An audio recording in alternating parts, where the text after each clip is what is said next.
Welcome into episode 12 of the State Line Fast Break Podcast. I'm your host, Kasey Boone. Alongside me, as always, the great Josh Miller. Here we go. Round one is coming to an end, and we are here to break it all down. We're going to go through each of these series as we just have the Rockets and the Warriors Game 7 tonight.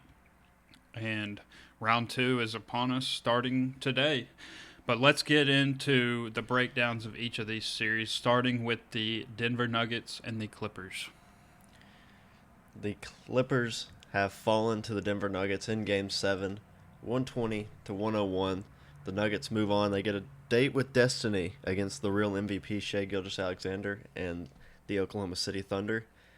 This was a back-and-forth series, a series that started out in the Clippers' favor. They looked better probably for the first three games, and then the Nuggets bench decided to step up. Jamal Murray had a few big games. The Nuggets eventually pulled out on their home court in Game 7. Jokic with a pretty disappointing series, a pretty poor series from his standards. Josh, what are your overall thoughts when you kind of dive in and look at each of these games in this series? Yeah, I mean, I'll just start with the word disappointing.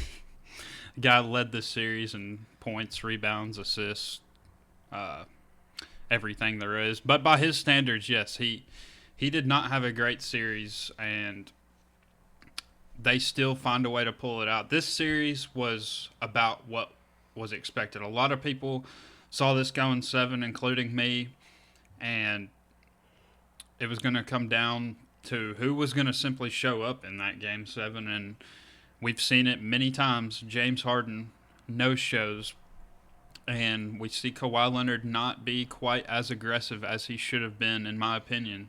Again, and the Nuggets bench, Russell Westbrook, wow. What a turn of events. The roller coaster ride is peaking right now with his energy off the bench. Like I said, Jokic not had a great series, still put up tremendous numbers, but Zubac really bothered him at times. He started the first quarter yesterday, like 0 of 5 or 0 of 6, but I mean his passing still controlled the game. He got in foul trouble yesterday, and this game yesterday was it was sort of a disappointing end to such a great series, but overall this series was back and forth. It started, Denver stole a Game 1, and then Kawhi goes bonkers in our Game 2, and the Clippers get a blowout win in Game 3, so it's 2-1. And then the turn of the series is a Aaron Gordon tip-in last second in the Game 4. And then the Nuggets get a blowout win in 5. That's your Jamal Murray shows up game. Game 6, Clippers go back home and shoot the ball very well and win that game to force a Game 7, and then they just completely no-show in a Game 7. Like I said, disappointing end to such a great end-of-the-year run for this Clippers team, and I truly believe the Clippers have a better basketball team from their entire roster, and they have the better coach. So this is very disappointing for the Clippers.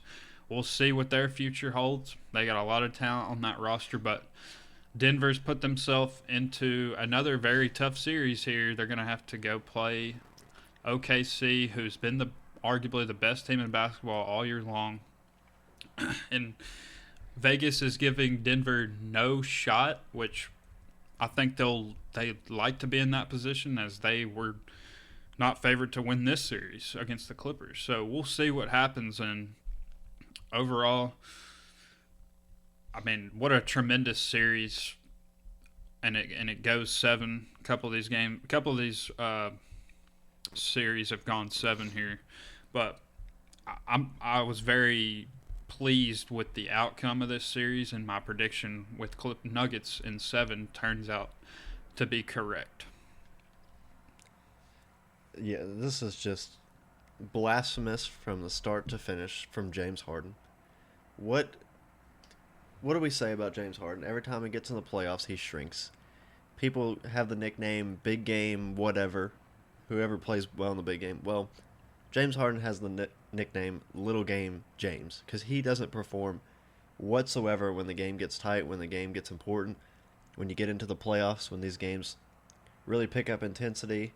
and you need to put your best foot forward. He never performs. He hasn't performed in OKC. He hasn't performed in Houston. He didn't perform in Brooklyn. He hasn't performed in Philadelphia, and now Los Angeles. That was the story of the series. You could have just put it. You could have just said James Harden at the start of that series, and you should have known what it was going to come down to. Yes, we probably had talked about it. We liked the Clippers' depth. Some of these pieces, like Nick Batum, ended up playing a big role.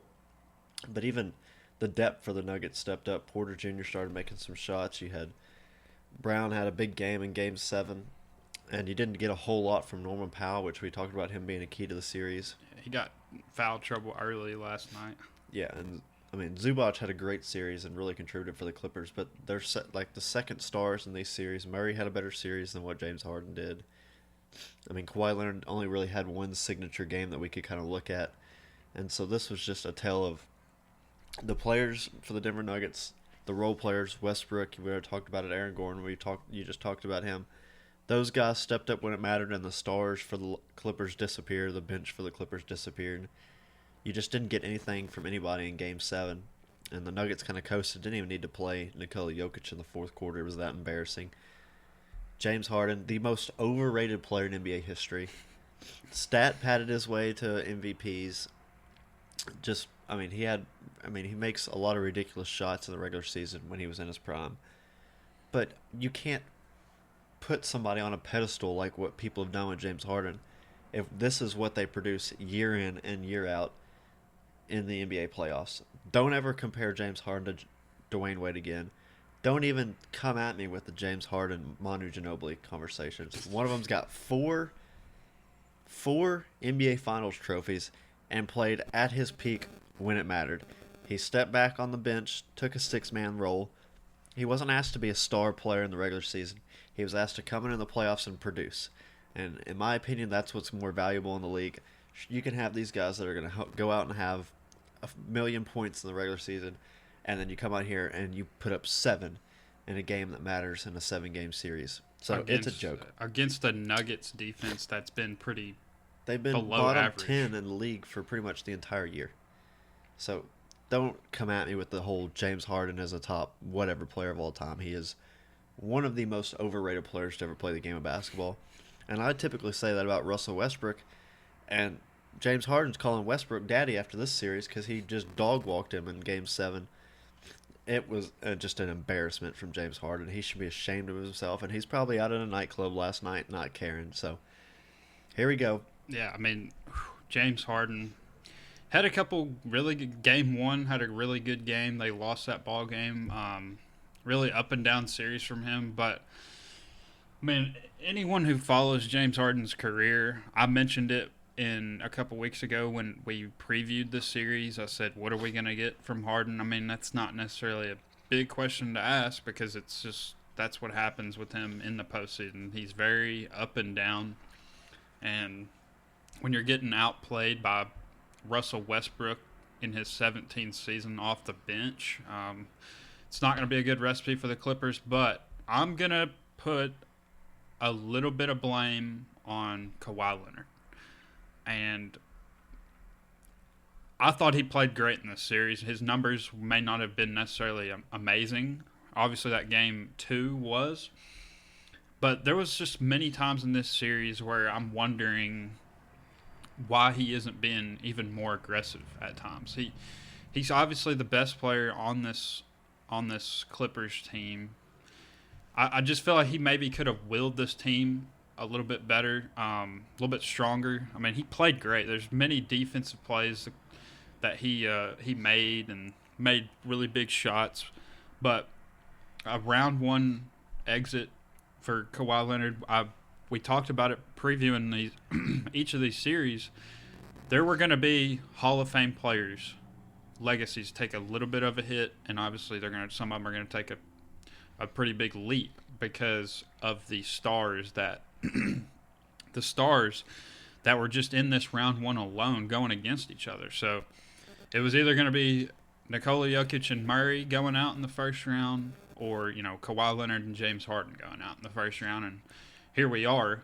But I'm going to give a quick shout out to Aaron Gordon's energy. He really asserted his physical ability on Kawhi Leonard at times. The amount of fouls he produced off of just sheer post ups where he doesn't even have the ball in his hands, just fighting for position, really got in Kawhi Leonard's head at times.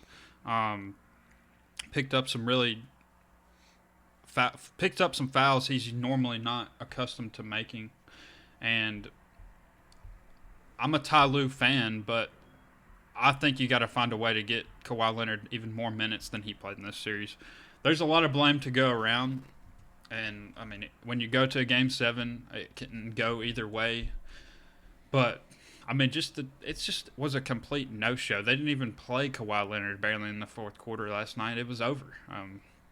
Like I said, disappointing end to this series, disappointing end for the season for this Clippers ball team, especially when you have Zubac has his best season by far, and like I said, Norman Powell was up and down in the series. They kind of went as he went. The games that they won, he played very well in. The games that he didn't do much, they lost. So we'll see going forward this next round.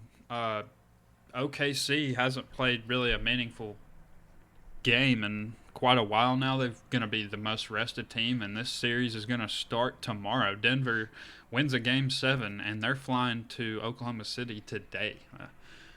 So going to be very quick turnaround for them. Vegas is giving them no shot. They're almost 10-point dogs in game 1, minus 800, minus 700 for the Thunder to win the series. So, like I said earlier, Denver's gonna want to be. They like to be in this underdog role. They fired their coach. They want people doubting him. They're better in that position. But we can stop with the whole Nikola Jokic has never beat a 50-win team. I'm tired of hearing that stupid stat, and it no longer can be said. Did he have his best series? No, he did not. But he still averaged a 24-point triple-double, and now the Thunder have the best defense in the league, but they're not going to have the big body like the Zubac. He's about the only guy in basketball who can sort of match up with Jokic one-on-one. We'll see how Mark Daigneault plays this. I trust his game planning. But, man, what a series. I think this was good for the NBA for this series to go 7, but like yesterday was a dud. I'm going to push back heavily on one thing you said. I do not put this on Kawhi Leonard in any way, shape, or form. You are getting double-teamed pretty much every time you touch the ball in the offensive. I mean, they are sending help. They pretty much said, force James Harden to beat us, force Norman Powell to beat us. Zubac had a good series, so I'm not going to say that he didn't step up, but Bogdanovich didn't provide him just about anything. They couldn't even play Ben Simmons. He was awful. Chris Dunn couldn't make. I mean, they just left him wide open. Like the whole series, they double teamed off of him every single time to help on Kawhi Leonard. And Kawhi, I mean, he's playing. We know Kawhi, the injury situation. I mean, he's playing heavy minutes in all of these games. He's asked to be the primary scorer, the primary defender, the primary creator. Like, this is, and I don't. You talk about legacies being made or lost from this. I don't think that this takes a hit on Kawhi Leonard's legacy whatsoever. I mean, he has performed multiple times throughout the playoffs, winning multiple finals and finals MVP trophies. It takes yet another hit on James Harden's legacy, and I don't know that this. You can say what you want about the Nuggets winning this, but this was not a series where Jokic particularly dominated or Murray particularly dominated to the point where it's going to boost their legacy any. I think you can say that this was an overall team effort from Denver.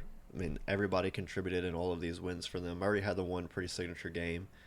Jokic had the one game where I think he put up like 36 or whatever. But this wasn't a series where it was just MVP Jokic putting up MVP performance after MVP. I mean, two of the last 3 games in the series, he put up less than 15 points. And so it was total team effort for Denver. They put it all together when it mattered. They started to get some bench production. The defense really ramped up for them, and I think David Altman has done a good enough job to where he's going to be in heavy consideration to get the full-time head coaching job there. I thought he, for at least the back half of the series, once they made some adjustments, out-coached Ty Lue. and I've made my frustration about Ty Lue in the past. And I said that he was going to be the difference maker in the series between the two head coaches, and that proved just to be completely wrong. He got pretty much outcoached by Adelman majority of the series.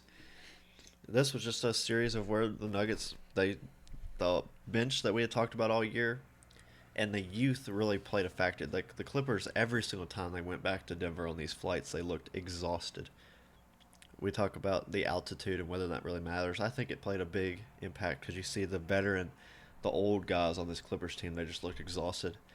Maybe not enough to credit to Calvin Booth. He put together a younger roster, and that youth kind of showed off. You had Porter Jr. that was able even to battle through injury.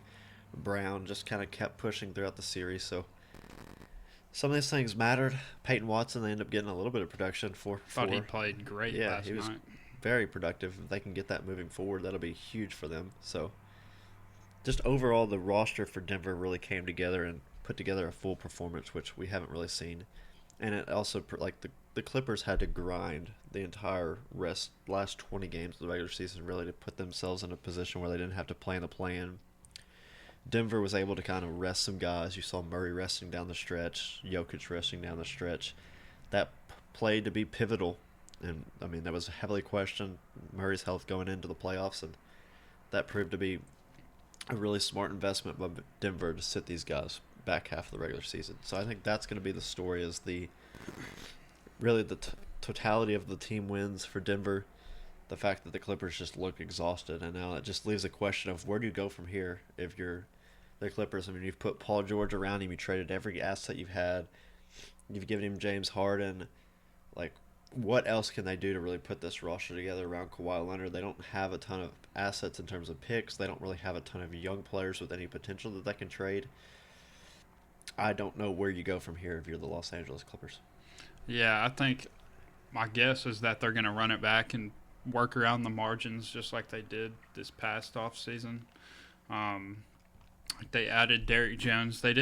He came out hot last night, but he didn't give them as much as I thought, especially dating back to last season. Helped the Mavericks get to the finals. So I thought for sure he would play a bigger role, but like David Adelman said, make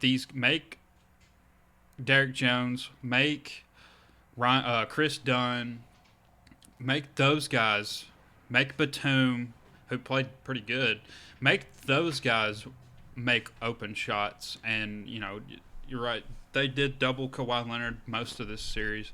And I'm not saying that he should have – I'm not saying it's all on him, but I do put some blame on him just because he's the best player in this series. He's a first ballot Hall of Famer. This team is very talented. And he isn't the main blame. I just want to put a little bit on him because I felt like he could have been more aggressive at times because he was making very tough shots, but it was taking a lot out of him, so credit Denver for that. But we've talked enough about this series. I think we should move on to maybe the most talked about series that ends in 5 games with the Wolves and the Lakers. Let's get into that. Yeah, we'll move into that. Like you said, 5 games is all it took for the Wolves. We had Shannon Sharp, who's an absolute clown. I'm glad we're not going to have to hear him on ESPN for a very long time. Just a scum of the earth, just like Stephen A. Smith. But we're going to have to talk about the Lakers. I mean, it just is what it is. It brings ratings. It's what people want to hear. We got a lot of LeBron meat writers out there that listen to this podcast, so we're going to have to talk about him. But let's just talk about Anthony Edwards. I mean, he is a one of one. He is a future contention for face of the league. I mean, he says he didn't want it, but secretly deep down you know that he loves that attention. I mean, you see him after the game saying Ant-Man, Batman, Superman, Lakers in 5. Well, the Lakers, yeah, they got beaten 5, and it was awesome to watch. Rudy Gobert, 24 and 24 in the final game. That man has a James Harden type reputation, and he dog walked the Los Angeles Lakers in Game 5. Just tremendous effort on his part. Just physical around the rim, demanding on the boards. I mean, the Lakers were playing Maxi Kleber, who hasn't played a single game for their franchise. Hasn't practiced with the team a single time. And he gets thrown out there in Game 5, and he gets just as abused as what Jackson Hayes had been getting abused all series. J.J. Redick, at one point in the series, had to play all 5 of his starters, pretty much 48 minutes. They played the entire second half. He didn't have to. He chose to do that. But that proves to the point of what this, I said it going into the series, and I regretted taking them. I got talked into it, and I flipped my pick. But the roster around that Lakers team, around your boy Luka Doncic and LeBron James, was it's just terrible. There's nothing. Disappointments every game. There's nothing on that roster. I said it going into the series. What were they going to get out of Austin Reeves? And yeah, cool. We saw what he did the last several games of the regular season. The effort that he gave them on and off the court. What was he going to be able to do? Last 15 games of the regular season, 23 points, 68% true shooting from Austin Reeves. In the playoffs, 16 points a game, 53%. Was he going to be able to step up in the playoffs? I said it going in. He did not. He never gave him a signature performance. He had a chance at the buzzer to tie it. Did not do it. This was just Anthony Edwards shining. They had big games. Julius Randle put a lot of people to sleep. He had a very good series, in my opinion. Naz Reid was great. So this is just, I'm not even having to talk about McDaniels yet. He was tremendous. We need to talk more about the Wolves, what their future is. They're going to be favored no matter who they get, whether it's the Warriors or the Rockets. So they've got a very clear path here to the Western Conference Finals. Ant deserves a ton more credit. I put him in my top 10 players. I might have been too low on Anthony Edwards. He's going to be creeping up and going to be a top 5 player in the league in very short order. The Lakers are a joke. I'll let you start talking about the Lakers and then I'll get into them. But we need to have the conversation about Anthony Edwards. Julius Randle had a great series. Very impressive performance from the Wolves. Yeah, I'll start with the Game 5. Anthony Edwards, as great as he is, and very easily has inserted himself into that maybe top 5 conversation. I think he's got that big of a jump potentially, but he was a no-show in Game 5, but it didn't matter. They shot 7 of 47 from 3. They shot worse from 3 than the Rockets did in that Game 7 against the Warriors from years ago, where they missed 27 straight threes. They shot worse than the Rockets did in this game, and they still won the game because J.J. Redick, who has had a great season coaching this Lakers team from all that they've been through, just got put under the rug by Chris Finch. And back-to-back years, Chris Finch, man, I can't help but be a fan of Chris Finch and the job he's done with Mike and Nori on his staff. They have done a tremendous job and then they've added DiVincenzo from that Cat trade, who gave them very good minutes in this series. But like I said, the Wolves definitely deserve all the credit in the world. They were heavily doubted by me in this series. I did not think it would end this way, but they exploited the holes that the Lakers had in this roster. And going back to the Luka trade, we knew that this Lakers team had many flaws in it, but as well as they played from that trade on to the playoffs, it sort of changed everyone's mind, thinking they really do have a chance. But when you get to these playoffs, your holes will be exploited. And were they ever? And yeah, Anthony Edwards has now beaten, in his young career, he's beaten Kevin Durant, Devin Booker, swept them. He's beaten Nikola Jokic, Jamal Murray in a 7-game series. He has now gotten even with Luka Doncic in the playoffs. He's beaten LeBron James in the playoffs. He's only 23 years of age. Just can't say enough good things about what he's done in his young career. Being the number 1 pick out of Georgia has not disappointed. And dare I say that Julius Randle has been better than Karl Anthony Towns in this playoffs. I mean, I did not see that coming. I thought that trade was a lose-lose. But the knock on Karl Anthony Towns is at times is he just disappears and he won't take any shots in a quarter, whatever. Julius Randle was going at LeBron. He was going at Luka. He didn't care who was on him. He was driving to the basket. He even shot pretty well from three in this series, and he's had a terrible playoff resume. He really stepped up for them this series, and we have got to credit him for doing so. And if you go back and listen to last episode, I believe this starts with Anthony Edwards, his mentality. I think it feeds off onto his teammates, and he energized his team. He shows that he was not going to back down from this Lakers team. They loved being doubted, and they really fed off of it. And Julius Randle, man, just like I said, shout out to you for shutting all of us up from your playoff past. And Rudy Gobert, that was Wilt Chamberlain. I never thought I would say those words, but it wasn't really him. It was just the Lakers have no big man. You know that Rudy Gobert is having a truly one-of-one special performance if he makes Shaquille O'Neal choke up on inside the NBA on TNT. I mean, the Wolves were shooting so bad. They were airballing threes, but he's just sitting under the basket with no big man. Like I said, J.J. Redick's got to take some blame. There's a lot of blame to go around for this Lakers loss, but J.J. Redick's going to eat a lot of it because the roster has its holes, but Jackson Hayes, I understand he's not great, and I'm not a huge fan of him. But throw him in for 10 minutes and let him get a rebound or something. I mean, it got to the point. You're playing Maxi Kleber, hasn't played a game since January, and that wasn't even for your team. And you throw him out there with 3 minutes to go in a closeout game.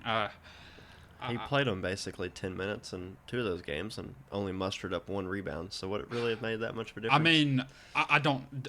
When you have Rudy Gobert getting 24 rebounds in a game, I have to just say, hold on a minute. Rudy Gobert has been a joke of a postseason player, and all of a sudden he's Wilt Chamberlain. I've never seen anything like it in my life. And we have to talk about my guy Luka Doncic really quick. I'm the biggest fan as there is when it comes to Luka Doncic. I am very, very disappointed with him in this series. His numbers, I'm sure they're very good if you look at them.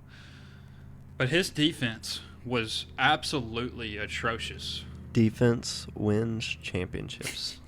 I mean, it was so bad. I mean, they don't have the rim protector, which is the knock on this Lakers team. And Luka thinks he's still playing in Dallas he's got Gafford and he's got Lively under the rim to block some shots. They don't have that. He's letting everyone drive right past him. But I get your point there, but even if you have rim protector, at least give some resistance. It's just an effort. He doesn't give any resistance or effort whatsoever on the defensive end of the floor. He's not a great defender, sure. Him, Jokic, some of these guys, they're just not good defenders. Go back and look at the NBA Finals last year when Brian Windhorst called him out after just an abysmal defensive effort. When he came out the next game and gave him great energy and effort on the defensive end, he wasn't an above average or even an average defender. But a team, you can at least see that and be like, okay, we can at least play with that. You're trying, you're giving an effort, you're providing a little bit of resistance for your back end.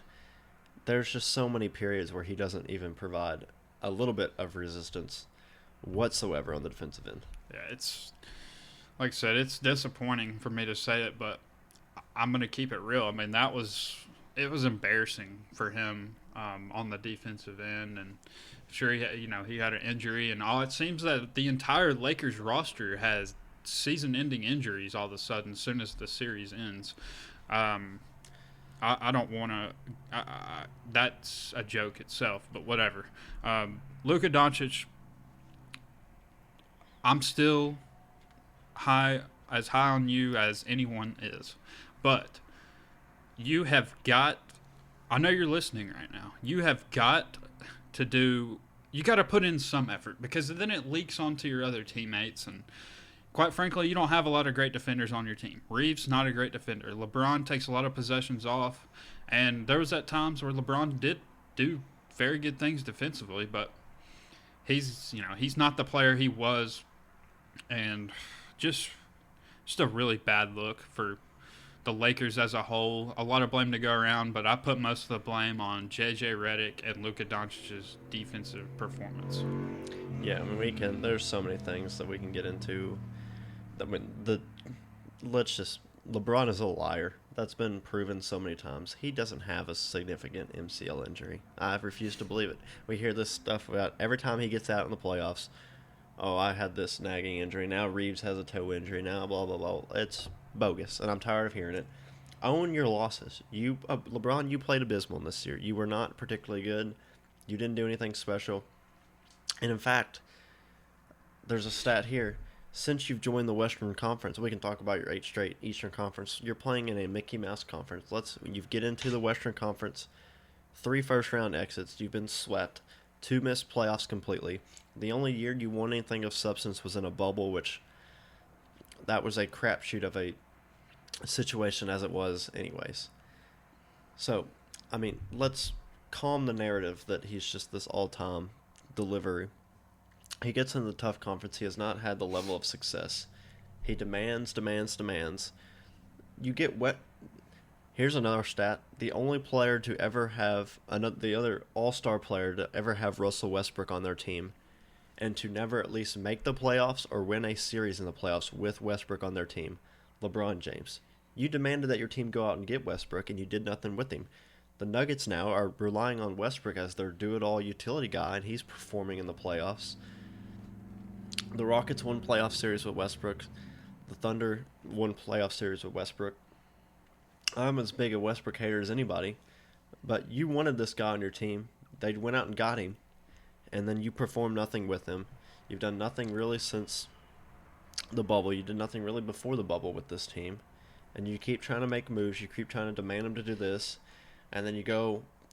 They give you, I get it. They didn't make a trade for center, but they give you Luka Doncic at the trade deadline, another all-time player, one of the best players in the league, one of the best scorers in the league, a great playoff performer offensively, and then you're going to come out after the series and blame the front office again, saying they didn't give you what you needed to win. It's a joke, and I'm tired of hearing it. I'm tired of him being in the media. The league's going to be, and I talked about it last time with the ratings being down, and there's actually statistics right now that the playoff ratings have been as high as they've been in years. And it's probably because LeBron's out now and people want to watch it. But the league's going to be better when you don't have him crying on the TV every 5 minutes about and demanding that their team perform and get him adequate players when he's been the GM for this team half the time, making decisions and nothing to show for it. So that's my LeBron rant for the episode. I already talked about Reeves. You mentioned Luka, and so I don't even want to get into it. I'll just say this. I owe you an apology, Nico Harrison.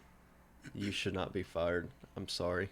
Defense does win championships, and the Lakers have no defense whatsoever. So, apologies to Nico Harrison. Again, like you mentioned, JJ Redick. He's young. He's learning. He had the fact that he got this Lakers team that's an abysmal roster. The fact he got him to the 3 seed was pretty impressive. And the depth it's a joke. They don't have anybody on the roster. They could have played Connect, but they traded him mid-year, and then he's back on the roster. Out of all centers they could have signed out of free agency, they go out and get Alex Len, who terrible.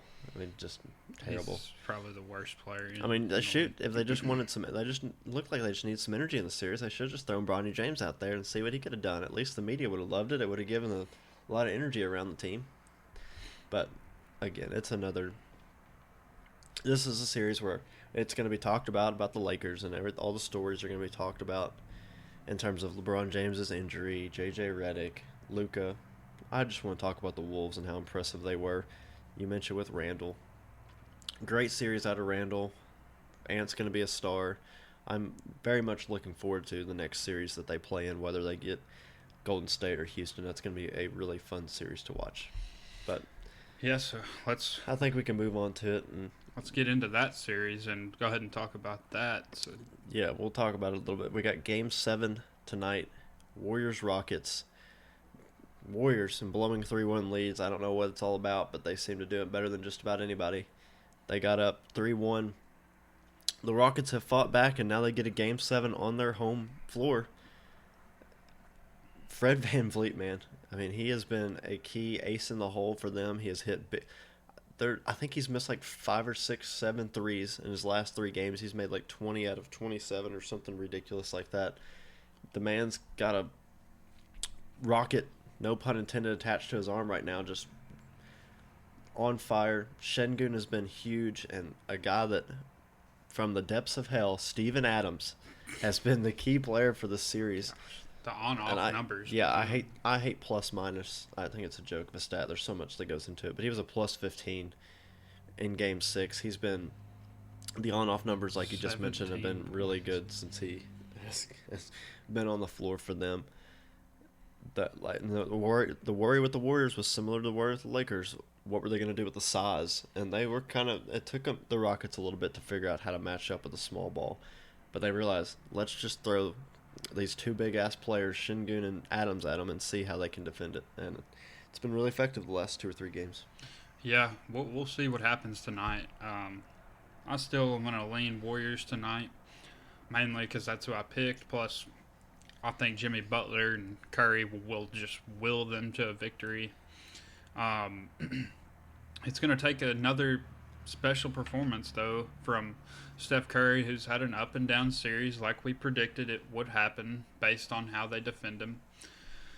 But, yeah, same with Julius Randle, guy who I've sort of said a lot of negative things about was Fred VanVleet, and I'm going to eat those words, but he really is a playoff riser. If you go back to that championship run, he was a part of that Raptors. He's just a better player in the postseason to me, and especially against the Warriors. He's got an eye for this Warriors team for whatever reason.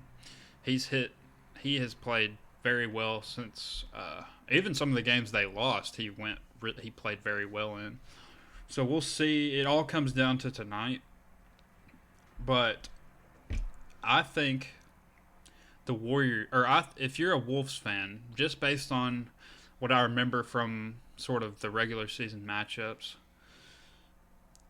the Wolves match up better with the Warriors than they do the Rockets, to me, just off the top of my head. So, if you're a Wolves fan, who are you rooting for tonight? I get what you're saying, just because the size that the Wolves can employ versus the smaller Warriors team. But they don't have the perimeter defense that the Rockets do that can match up with Curry and even Butler. So that would be my big worry. You're probably sticking Randall on Butler in that case. But Butler's proven to be a Wolves killer ever since his time there. I would almost rather have the young and inexperienced Rockets team who struggle to score in the half court. We've seen it all year. That's been their big downfall. And you've got guys like Anthony Edwards and even Randall now and McDaniels and Nasri. Like, the Wolves have the ability to put up some points. And so if I were the Wolves, I would rather have the young, inexperienced Rockets team where they don't have the flamethrower Steph Curry and Jimmy Butler, 2 great perimeter scorers, which I would struggle to see Ant or Mike Conley or some of these guys defend these guys on the perimeter.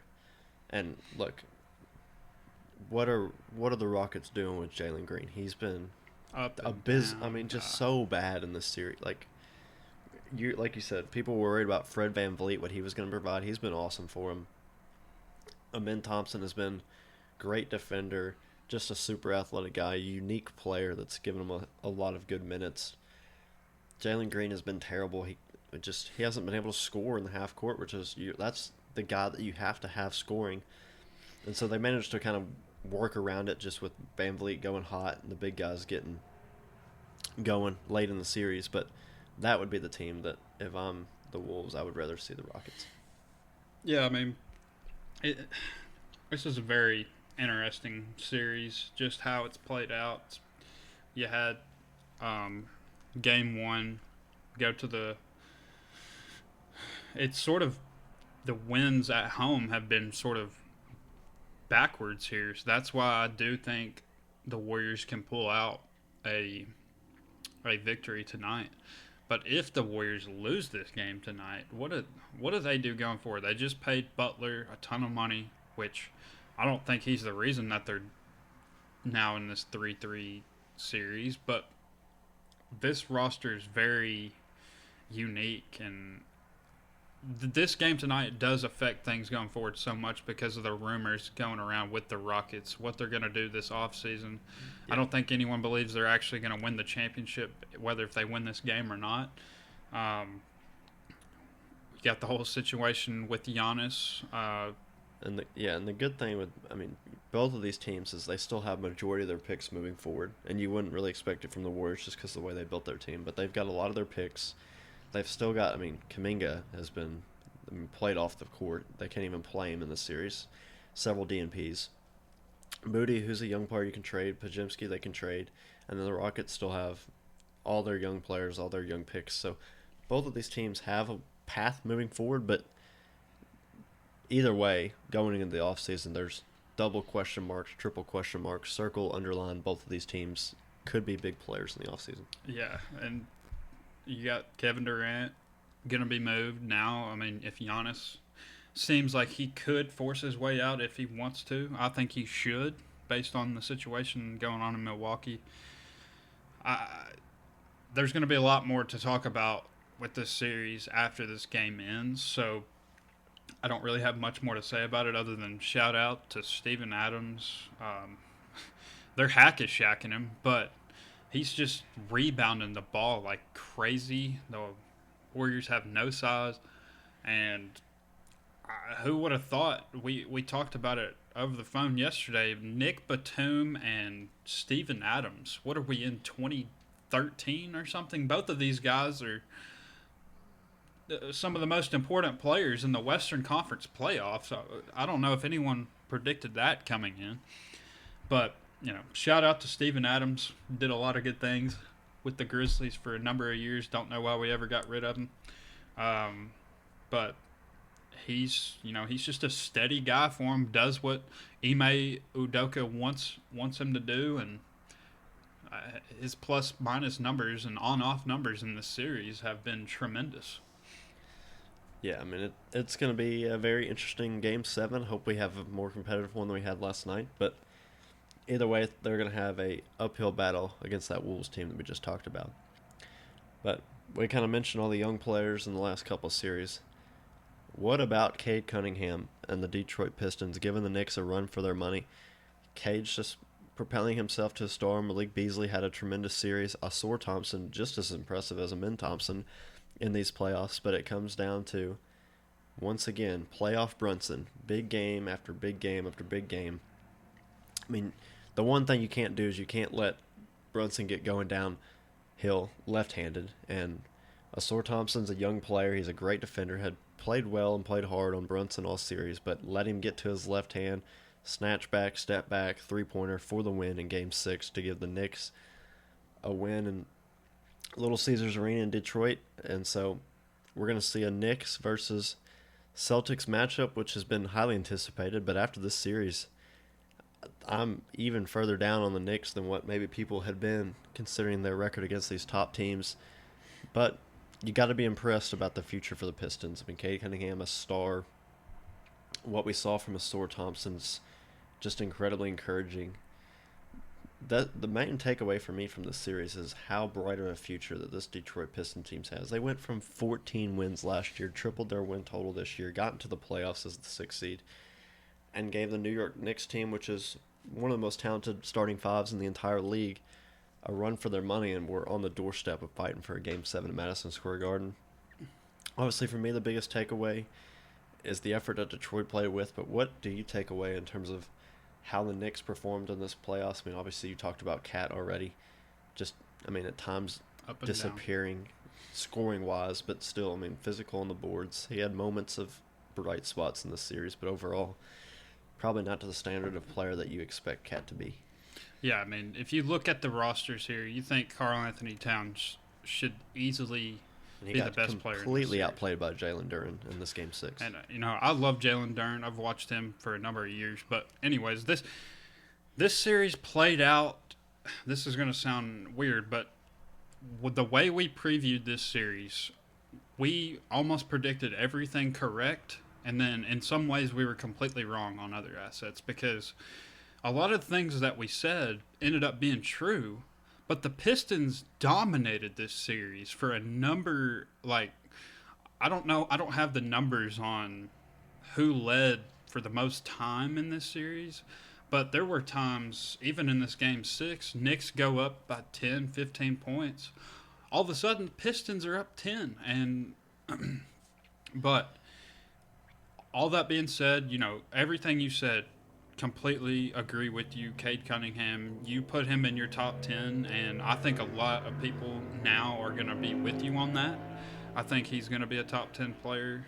Obviously, he didn't play great in this game 6, but overall, his efforts, this will be good for him going forward. A lot of people will have him in that top 10 that you went out on a limb on seems to be the right prediction. But the NBA Clutch Player of the Year, Jalen Brunson, I had him in my top 10 players. I think he's a superstar player.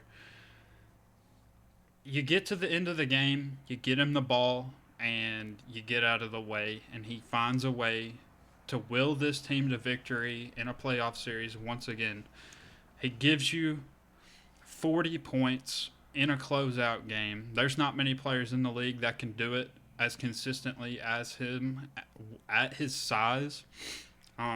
Playing 42 minutes on a pretty severely hampered right ankle that he's been dealing with for a couple months here. And, just that highlight at the end of the game-winning shot was just a thing of beauty. It was Jalen Brunson in a nutshell.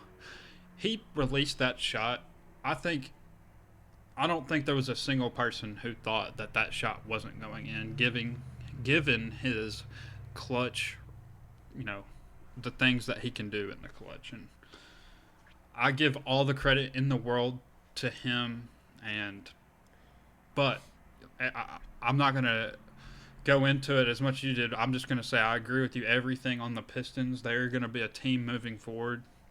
Maybe they can add another free agent or make some sort of trade to really get them better around the margins because the future they have is very bright. But all that being said, the Knicks have now put themselves in a matchup against a team that they built their team to play against, but it's not going to work out for them. I think this Knicks Celtics series is going to be over very quickly. I could see it at best going 5 games, and I hate to say it with the talent this Knicks team has, but they don't defend the three particularly well. The Celtics get up the most threes. They make the most threes. I got the Celtics. I'll go Celtics in 5. And overall, if you can get to a game 6, I think that'll be a win for the Knicks, to be honest with you. But it's going to be a very cool series, but going back and forth with these two arenas. So we'll see. There's going to be stars everywhere. And the Knicks had all the pressure on them, and they squeeze out. I'm going to say squeeze out in 6 because a lot of these games really went down to the end. But they've done nothing against the Celtics in this year, or really in the past. And we haven't really got a Knicks-Celtics playoff matchup, so I can't wait to watch it. But I could see a sweep, but I'll take Celtics in 5. We saw Bridges and Anunoby kind of have a good game 6, and you had the disappointing Cat, but they got to figure out a way to get all of their 5 starters to put it together at one time because they are getting absolutely nothing on the bench. And that's going to be the tale of the next series because the Celtics are deep. They're going to play 9-10 deep at times because they've got the bench that can perform. They've got the best 6-man in the league, scoring-wise. Yeah, that's going to be an outclassed matchup when you look at the two benches for these two teams. Boston's got, and look, we've talked about it with Tatum. Like, is Tatum healthy? He had a very productive game 5, and he closed out with 35, 8, and 10. But he was banged up, missed a game in the series. So there's question marks for the Celtics in terms of injury concern. What are they going to get out of Porzingis? Jaylen Brown, there's been instances already in this playoffs where he's kind of disappeared, not having that signature performance. But Peyton Pritchard, they're going to bring in Cornette and Horford. Hauser and Shireman are going to come in and give them some three-point shooting, a little bit of size. The bench matchup is what I'm going to be looking at, and then can they go toe for the starters? You know you're going to get good minutes out of Tatum, and Derek White has consistently come.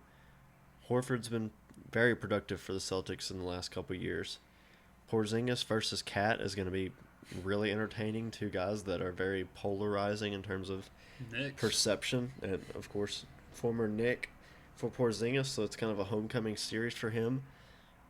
Cat is going to have to step up to the plate because it's one thing that the Celtics do well is they're going to throw Cornette at you, they're going to throw Horford at you, they're going to throw Porzingis at you, they're going to play big, they're going to play Porzingis and Horford. They started both of them in Game 5 against Orlando. They're going to throw them both out there and say, defend our big guys. So that's going to be huge. It's going to be one where Cat has to step up and play, and then Brunson's going to have to go toe for toe with Jason Tatum. He's going to have to score at least 30-something a game. It might even have to push close to 35. Can they get production out of Anunoby and Bridges? And this is going to be a very intriguing series, a very entertaining series. Both the Gardens, it's going to be 2 historic arenas, 2 historic fan bases. Every single game is going to be a playoff atmosphere, playoff feel to it. This is going to be one of the more entertaining series of the entire playoffs, in my opinion, just with the brands of these two teams. Maybe not even as much about the players. I picked the Celtics to win the title. I'm going to stick with it. I'm going to pick them to win in 6. I think the Knicks are going to get enough from Brunson and Cat in enough games to see if they can sneak out 2 of them. But yeah, the Celtics in 6 is kind of where I like this series, but it's going to be, I think it's going to be really entertaining. And we're going to see if, look, the Pistons were hungry. They had nothing to lose. They were coming out swinging and fighting in every single game, every single minute. They led for most of the game, like you talked about, until it just collapses in the fourth quarter. The Celtics are probably not going to play as well quarters 1 through 3 as what the Pistons did, or at least as hard and as physical. But they're going to be able to perform and lay it on you in the second half, the late third quarter and into the fourth quarter. They'll be ready for the moment. And so if the Knicks don't come to play for a full 4 quarters, they're not going to be able to get anywhere close to a win in this series.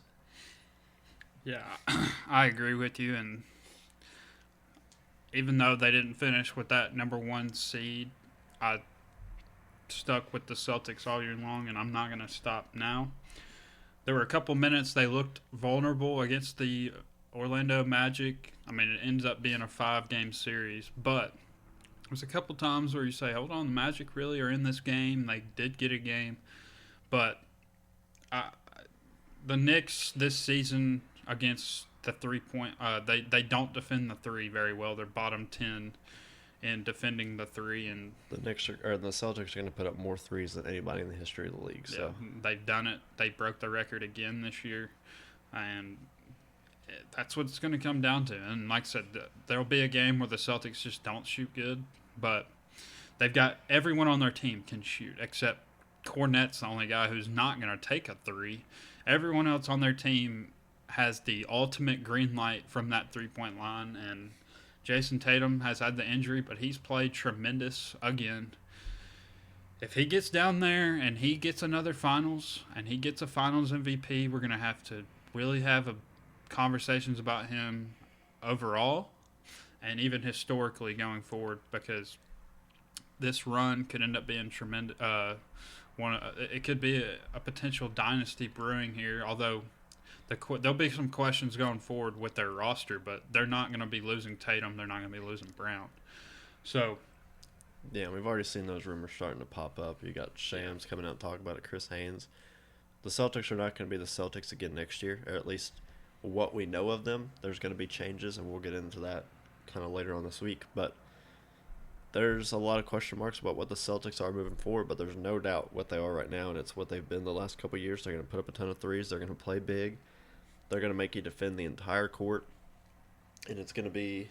And they're going to defend. And they got Drew Holiday, Derek White. They're going to get after you. And I don't even think Tatum and Brown are particularly bad defenders. I think they're pretty solid. I think they're good defenders. Al Horford's a really good defender, especially, even at his age, is a really good defender. And then Porzingis 7'3" is the ultimate rim protector. They're too deep. They're too talented. The Knicks just don't have enough 1 through 10, in my opinion. 1 through 5, they might be able to fight, but they're playing 45 minutes, those guys, every single game. They're going to wear out. And I just don't see them stepping up to the level of talent that the Celtics have. But speaking of talent, the Cavaliers pull off a sweep as expected. And they're lining up to face a team tonight, Game 1, who almost pulled off a sweep, but win in 5 over the Milwaukee Bucks and Giannis Antetokounmpo. We talked about his future a little bit, and we'll get into it more as the week goes on. But Tyrese Halliburton, I have referred to him the last week as the modern day, like Steve Nash, John Stockton hybrid. He is the ultimate true playmaking point guard. And there's been a lot of question marks about his scoring, but clearly with the way that the Pacers have constructed their roster recently, Tyrese Halliburton's not expected to be their primary scorer. He is supposed to set up an offense, have 12, 13, 14, 15 assists a game, and then just deliver in the clutch moments. You saw the game winner in Game 5. He is a very unique player in today's game and a true point guard that I think does not get enough credit. And he was voted the most overrated player in the league by his peers, which I think is just blasphemous. I really enjoy what this Pacers team is, and I think they're going to give the Cavs a big run for their money. I don't know if I'm ready to pick them outright, but I may just do it. Let's try to talk me out of doing that, because I said that one of the Cavs or Thunder or both are going to lose in the second round, and I really like the way the Pacers have been playing, and I could talk myself into them winning this in 7 games. Yeah. Cavs boat race the Miami Heat, who just quit in that Game 4. And this series here will really be arguably the two deepest teams, because they will go into their bench early and often, both of them, and talk about two of the best offenses in the league here. But everyone out there, including me, have continued to doubt this Indiana Pacers team, and they continue to prove me wrong back-to-back years now. And so I want to give a shout out to them, just overall what they've done this year. Getting that 4 seed wasn't necessarily something that was easy to do. And Tyrese Halliburton, I think people expect a little more from him to start the year given what he did last year. But since that All-Star break, really started to pick it up, and had a really good series against the Milwaukee Bucks, who I feel very dumb for picking them. And Giannis played amazing, but barely got any help. And Tyrese Halliburton hits the game-winning shot over Giannis. I feel like that's going to be a really key play going forward to remember Tyrese Halliburton by making that very nice crossover on one of the best defenders in the league and laying it up when time expires. Shout out Tyrese Halliburton, but I can go through every one of these guys on their team. I'll just name through them here: Siakam, Halliburton, Mathurin, Turner, Nesmith, Toppin, Nembhard. Playoff Nembhard. Big shot after big shot. He always steps up when it matters in these playoffs. He's very impressive. And my guy, TJ McConnell, will come in and give them what the Nuggets try to use with Russell Westbrook, and that's what they use McConnell for. And then there's even some more guys that they don't mind to play. But all that being said, their run is coming to an end against the Cleveland Cavaliers, and I'm so impressed by this Cavalier team, and mainly from 2 guys off their bench, Ty Jerome and DeAndre Hunter. They go and make these moves for playoff series like this in playoff series like the next round if they win this series. They have one of the best starting fives in basketball. They didn't even need Garland. They got to rest him. He was talking some junk about Tyler Hero, and then he decides, oh, I'm not even going to play. And they didn't even need him. So they're going to get him back here. These could be very high-scoring games. The playoff scoring has been very low, which I think has worked out for the best. Everyone says there's no defense played. You watch these playoff series, there's a different level of intensity. It's a different sport. That's a topic for another day. But this series here has a chance to be high-scoring games almost every game. They're going to get up and down, both of these teams. I just think the Cavs are better defensively here. The Pacers, not a great defensive team. The Cavs can play sort of any way they want. They've got the big guys they can play, but can we say enough good things about Ty Jerome and what he's done for them this year? He has played tremendous. Had a 30-plus point game in that Miami Heat series. And then, we'll see what Mitchell gives them, but I'm not sure who's going to be able to defend him on this Pacers team. We'll see. I'm going to take the Cavs. I'm going to take them in 5 or 6. I'll give the Pacers 6 just because they really have proved me wrong over and over and over. So I'll give them the benefit of the doubt and make it in a 6-game series, although I could see it going 5. It would be a complete disaster if Cleveland loses this series. I think they just have so much more to lose. But I think they need to win this game here tonight at home in this game 1, and they're heavy favorites to do so. Another team like the Thunder, both of the 1 seeds really haven't played meaningful basketball in a while. Well, it starts now. It starts with the Cavs today. It starts with the Thunder tomorrow. So I don't know if anyone's going to go out there and pick the Pacers. You might. You've been sort of back and forth on a lot of these series, so I think you should go ahead and take the Pacers. We doubted them round 1. Don't let them continue to doubt you. But I just don't see Cleveland going out in round 2, and it's weird to say. I don't think anyone would have said it. I could see their starting lineup getting in a deficit all of a sudden. Bring in Ty Jerome, bring in DeAndre Hunter. These guys come in and they light you up. And I do think the Pacers match up okay with the Cavs. A lot of wing players here, but I'll take the Cavs in 6 games. Yeah, let me do it. I'll take the Pacers in 7. Give me the yes sirs, as they're referring to themselves as in this playoff run. Yeah, screw it. Give me the Pacers. We've all doubted them. I should have picked them in the last series. It was another one where I flipped my pick as I was talking about it. So I'll take the Pacers. I said one of the 1 seeds were going to get beat. I'm not as confident that the Nuggets are going to be able to pull off that win, just coming off a grueling 7-game series. Pacers are going to be just as rested as the Cavs are. So give me the Pacers. I'll take them in 7. I like Siakam to have a big series. Tyrese Halliburton's going to continue to prove people wrong. Now he's not going to have as many distractions because his dad's not trying to fight one of the top 3 players in the world. So that's going to be good. Nembhard's going to continue to make big shots in the playoffs. And we'll see if Donovan Mitchell can get rid of some of those playoff woes. We just saw his old playing partner with Utah and Rudy Gobert kind of exercise some demons. Is Donovan Mitchell going to be able to do the same in these playoffs? We'll find out. I do like your points. I'm a big DeAndre Hunter fan. I think a lot of teams should have considered trading for him at the deadline, and the Cavs pull off a very key trade. Ty Jerome's been great. I was the first one to really harp on him in this podcast. So, like I said, the depth for Cleveland's going to be big. They're going to be able to go 8, 9, 10 deep at times. That's going to be a big difference in the series, but I think the Pacers they like what their wing depth is. Be interesting to see if they're going to have any depth from their big guys.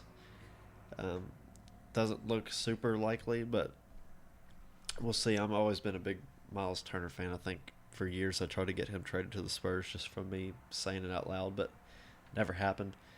I like what he does. Him and Siakam, I think, is a fun backcourt. So I'll take the Pacers in 7. will be different here just to give us a little bit of fun thing to talk about.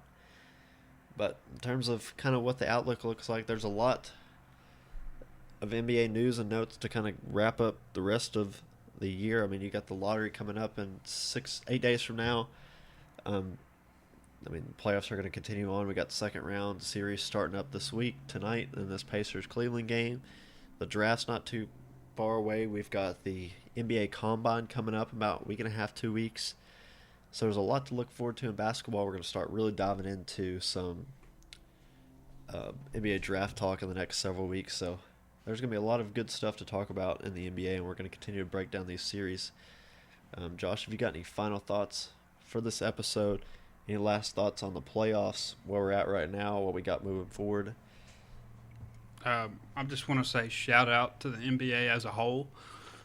Took some hits as far as ratings goes this year, and we've discussed as to why those have happened, but this has been a tremendous playoffs so far, round one.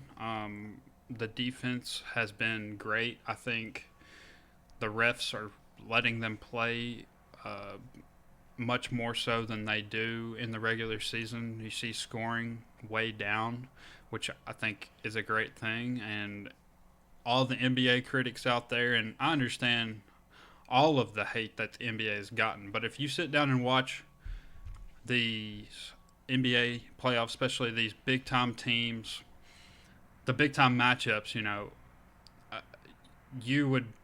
I think those series could change your mind, and we're going to definitely get down here as, like I said, the refs letting them play. That's what it comes down to, and I love to see it. I'm loving staying up every night till 1 a.m. on this East Coast watching these games. It's not very good for my sleep schedule as a whole, but I can't even complain because I'm getting to watch high-level basketball night in, night out, and it only picks up from here. As you got the MVP, the top two MVP candidates going to go head-to-head in this round two. They split the season series, and they're giving Denver no shot, and we're finally, all the pressure's on the Thunder here, all the pressure's on Cleveland here, based on the years they've had, based on what they've done in the offseason.